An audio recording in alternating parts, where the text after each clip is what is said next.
Okay, we are back, and we are reading from the Word of Buddha. So let's go ahead and continue with the next reading, which is the 3 warnings.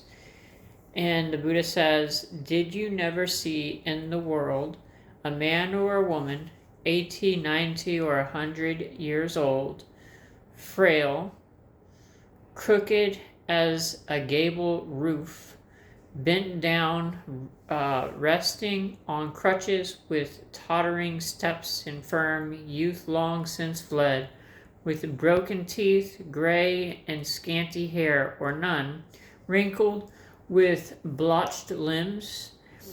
And did the thought never come to you that you also are subject to decay, that you also cannot escape it?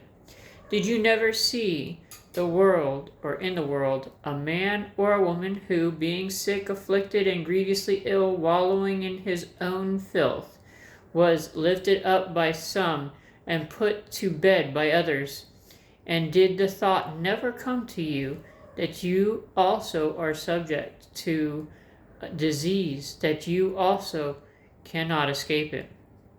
Did you never see in the world the corpse of a man or a woman, 1 or 2 or 3 days after death, swollen up, blue, black in color, and full of corruption? And did the thought never come to you that you also are subject to death, and that you also cannot escape it?"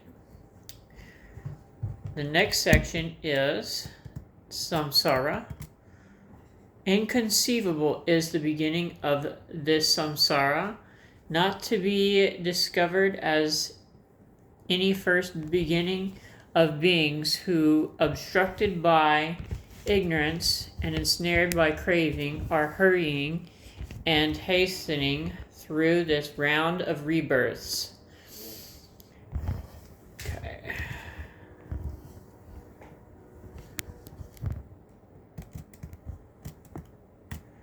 "Which do you think is more, the flood of tears which, weeping and wailing, you have shed upon this long way, hurrying and hastening through this round of rebirths, united with the undesired, separated from the desired, this, or the waters of the 4 oceans?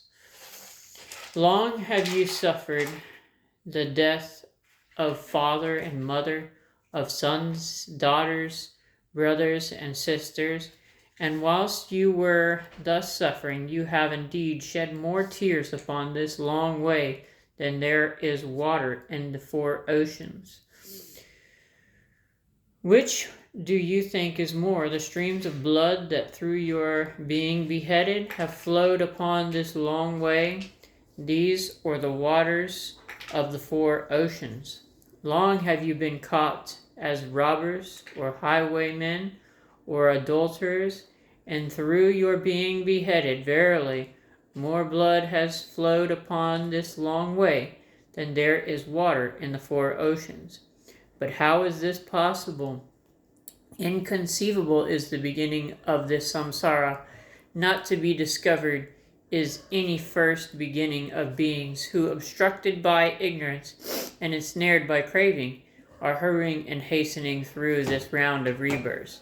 And thus have you long undergone suffering, undergone torment, undergone misfortune, and filled the graveyards full. Truly long enough to be dissatisfied with all the forms of existence, long enough to turn away and free yourselves from them all." And one of the things that I think is clear there is how the Buddha is revealing the idea of what a lot of people call reincarnation. In the Buddhist circles, it's usually referred to as rebirth. And the concept of reincarnation or rebirth is different for the Buddhists than for other belief systems that believe in reincarnation. And that's why they try to make a distinction and call it rebirth rather than reincarnation, to make a distinction to show that it's different, because we're not entirely sure exactly what continues, but clearly something continues on. And the past lives are so innumerable that you would have shed blood so many times in so many past lives that you would have shed more blood than what exists in the ocean, is what they're trying to get at. So the next one for tomorrow will start the second noble truth.